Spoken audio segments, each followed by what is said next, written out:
যখন কারো মৃত্যু সামনে উপস্থিত হয়ে যায় তখন সে আমি আল্লাহর কাছে আবেদন করতে থাকে, ফরিয়াদ করতে থাকে, লাআল্লি আ'মালু সলিহান ফীমা তারাকতু। আল্লাহ বলেন, বান্দা আমি আল্লাহর কাছে আবেদন করে, আল্লাহ আমি আবার দুনিয়াতে ফিরে আসতে চাই, আমাকে আবার একটু দুনিয়াতে ফিরে যাওয়ার সুযোগ দাও, কয়েকদিন থাকার সুযোগ দাও। লাআল্লি আ'মালু সলিহান ফীমা তারাকতু। আল্লাহ বলেন, বান্দা আবেদন করবে, আল্লাহ যেই আমলগুলা করতে পারি নাই, নিজের সময়ের কদর বুঝি নাই, মাওলা তোমাকে বুঝি নাই, তোমাকে চিনি নাই, জাহান্নামের ভয় দিলে না থাকার কারণে, আখিরাতের ফিকির না থাকার কারণে যে আমলগুলো আল্লাহ করতে পারি নাই, একটু সুযোগ দাও, আর একটু কয়েকদিন দুনিয়াতে থাকার সুযোগ দাও। আল্লাহ বলেন, কাল্লা না রে বান্দা, না, আর দুনিয়াতে থাকার সুযোগ নাই। আমি আল্লাহ প্রত্যেকটা মানুষকে নির্দিষ্ট একটা হায়াত দিয়ে পাঠিয়েছি। এই হায়াতের সময় যদি শেষ হয়ে যায়, আর একটা সেকেন্ড সামনে যাওয়ারও সুযোগ নাই, একটা সেকেন্ড আগেও তোর হায়াত কবজ করা হবে না। নির্দিষ্ট সময়ে যতটুকু আমি আল্লাহ দিয়েছি, এতটুকু সময়ে যখন বান্দা তোর শেষ হয়ে যাবে, সামনে যাওয়ার আর কোনো সুযোগ না। আল্লাহ পাক রব্বুল আলামিন বান্দাকে ডাক দিয়ে বলে, আওয়ালাম নুআম্মিরুকুম মা ইয়াতাযাক্কারু ফীহি মা তাযাক্কার। আমি আল্লাহ তোকে কি এই পরিমাণ হায়াত দেই নাই, যেই পরিমাণ হায়াত পাইলে তুই আমি মাওলাকে খুশি করতে পারতি, যেই পরিমাণ হায়াত পাইলে তুই জান্নাত কামাইতে পারতি, যেই পরিমাণ হায়াত পাইলে তুই জাহান্নাম থেকে বাঁচতে পারতি, আমি আল্লাহ তোরে এই পরিমাণ হায়াত দেই নাই। বান্দা আর কোনো সুযোগ নাই। অতএব বুইজা শুইনা চলা দরকার।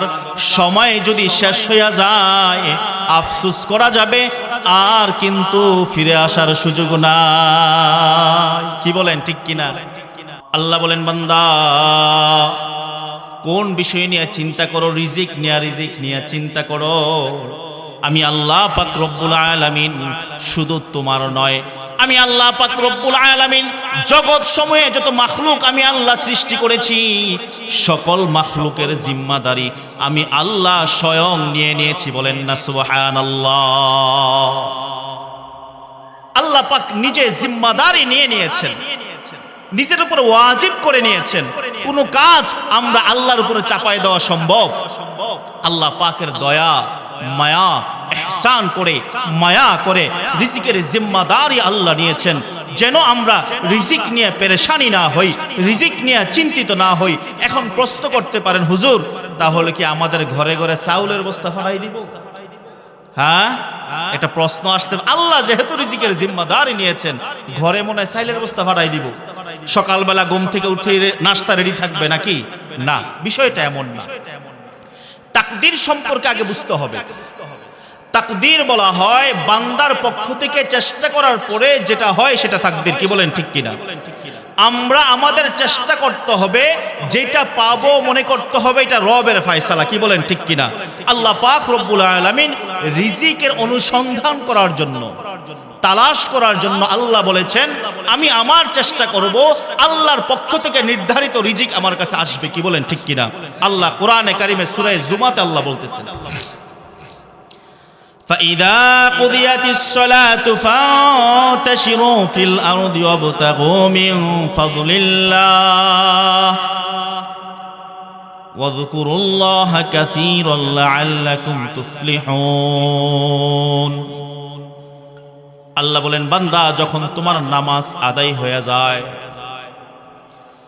যখন তুমি নামাজ আদায় হয়ে গেছে, আমার হুকুম তোমার পালন হয়ে গেছে, ফাইদা কুদিয়াতিস সালাহ ফান্তাশিরু ফিল আরদ, যাও যাও জমিনে ছড়ায়ে ছিটায়ে যাও, জমিনে ছড়ায়ে ছিটায়ে যাও।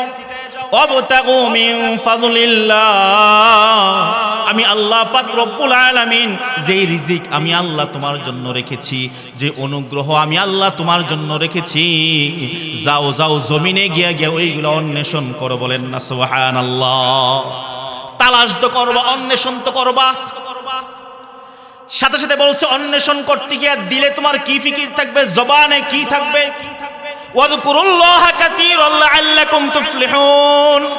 ও বান্দা, রিজিক তালাশ করতে গিয়ে যেন হারামে না যাও, এমন যেন না হয় রিজিক তালাশ করতে গিয়ে হারামে ঢুকে গেছে, সামনে হারাম আসছে, হারাম খাইলা, হারাম কামানোর সুযোগ আছে, হারাম কামাইলা, এমন যেন না হয়। আল্লাহ বলে, বান্দা ওয়াযকুরুল্লাহা কাসীরা, আমি আল্লাহকে স্মরণ রাখবা, আমি আল্লাহর জিকির রাখবা, স্মরণ রাখবা। রিজিক কামাইতে গিয়া যেন আমি আল্লাহকে ভুইলা গিয়া যেন হারামের মধ্যে মুবতালা না হইয়া যায়।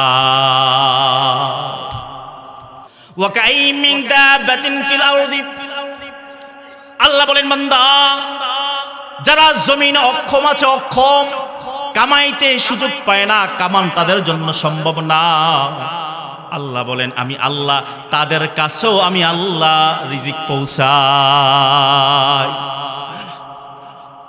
আমার এক উস্তাদের কাছে এক ওয়াকিয়া শুনেছি, ঘটনা। একবার ডাকাতের এক কাফেলা যাচ্ছিল, ডাকাতের যে সর্দার হঠাৎ করে গাছের মধ্যে নজর পড়েছে, চায়া দেখে একটা পাখি বারবার উড়ে উড়ে যায়, আবার গাছের মধ্যে আসে। ডাকাতের সর্দারের নজর পড়ার পরে দিলের ভিতরে একটা কল্পনা আসছে, ব্যাপারটা কি? পাখিটা বারবার যায়, আবার আসে, আবার যায়, আবার আসে, ব্যাপারটা কি? ডাকাতের সর্দার আস্তে আস্তে করে আগাইতে আগাইতে আগাইতে আগাইতে গিয়ে দেখে ওই গাছের মধ্যে একটা গর্ত আছে। আল্লাহু আকবার! সেই গর্তের মধ্যে একটা অন্ধ সাপ হা করে আছে, বলেন না সুবহানাল্লাহ। ডাকাতের সর্দারের ভিতরে কল্পনা চলে আসলো, আল্লাহ পাক রব্বুল আলামিন গাছের ভিতরে একটা অন্ধ সাপ আছে, সেই খবরও আল্লাহ রাখেন।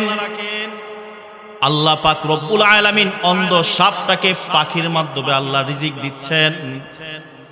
আমার মতো কুলাঙ্গার কে আছে যে আল্লাহ আমাকে দুইটা হাত দিয়েছে, দুইটা পা আল্লাহ আমাকে দিয়েছে, এরপরে আমি ডাকাতি করতে বের হলাম, অথচ গাছের ভিতরে একটা অন্ধ সাপ আল্লাহ তাকে খাওয়াইতেছে।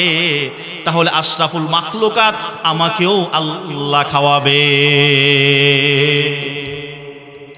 হযরত মূসা আলাইহিস সালাতু ওয়াস সালামের সফর অবস্থায় ওনার স্ত্রীর প্রেগন্যান্ট অবস্থা ছিল, বাচ্চা ভূমিষ্ঠ হয়েছে। এই অবস্থায় আগুন তালাশের জন্য হঠাৎ করে দেখে যে একটা আগুন দেখা যায়।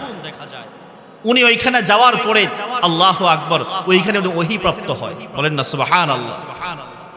এই অবস্থার মধ্যে ওনার দিলের ভিতরে একটা কল্পনা আসছে, আমার স্ত্রী সন্তানের জন্য কি অবস্থা, একটা কল্পনা আসছে। তো নবীদের এই কল্পনাটাও আল্লাহর কাছে যে আমি তো তাদের জিম্মাদার আছি, আমি তো আল্লাহ আছি, তোমার চিন্তার দরকার নাই। তো আল্লাহ পাক রব্বুল আলামিন হযরতে মূসা আলাইহিস সালাতু ওয়াস সালামকে বলতেছে, হে মূসা, তোমার হাতে যে একটা লাঠি আছে, এই লাঠি দিয়ে তোমার সামনের পাথরটাকে একটা আঘাত করো। হযরতে মূসা আলাইহিস সালাতু ওয়াস সালাম হাতে যে লাঠি ছিল, লাঠি দিয়ে পাথরটার মধ্যে একটা আঘাত করে, পাথরটা আঘাত করার পরে দ্বিখণ্ডিত হয়ে যায়। দ্বিখণ্ডিত পাথর থেকে আরেকটা পাথর বের হয়। আল্লাহ বলেন, হে মূসা, তোমার লাঠি দিয়ে এই পাথরটাকে আবার আঘাত করো। ওই পাথরটা আঘাত করার পরে তার থেকে আরেকটা পাথর বের হয়। আল্লাহ বলেন, মূসা, এই পাথরটার মধ্যে তুমি আবার আঘাত করো। আঘাত করার পরে হযরতে মূসা আলাইহিস সালাতু ওয়াস সালাম দেখলেন পাথরে একটা ছিদ্র দেখা যায়। ছিদ্রের দিকে তাকায় থেকে সুবহানাল্লাহ, একটা বালু কণাকার মতো একটা মাখলুক, বলেন না সুবহানাল্লাহ, খাবার নিয়ে টানাটানি করতেছে, খাবার নিয়ে টানাটানি করতেছে। আল্লাহ পাক রব্বুল আলামিন মূসা আলাইহিস সালাতু ওয়াস সালাম আর এই মাখলুকের মধ্যে আবরণকে উঠাই দিলেন, জবান আল্লাহ খুলে দিলেন, বলেন না সুবহানাল্লাহ।